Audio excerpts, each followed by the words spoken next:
আমি আসছিলাম স্রোতের পাশে, তখন কলা গাছ আমাকে উল্টে এইভাবে চাপায় ধরছে। চাপায় ধরার পরে আমি উঠছি, উঠে যখন দেখতেছি বাবা চলে যেছে জোরে, আপনার কলা গাছের উপর টপকে যায়, বাবাকে হাতটা ধরছি।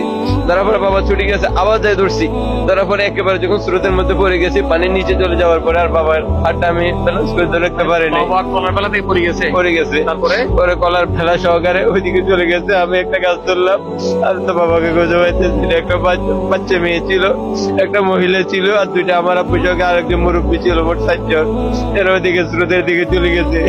আপনার আব্বাকে আপনি ধরে রাখতে পারেন নাই? রাখতে পারি না আমি, 2-3 বার পড়লে বাবাকে যে এনে চাপ দিয়ে হাত ধরছি, কিন্তু শেষ পর্যন্ত যখন পানির নিচে ডুবে গেছি তখন আর বাবার হাতটা ধরে রাখতে পারি নাই আমি।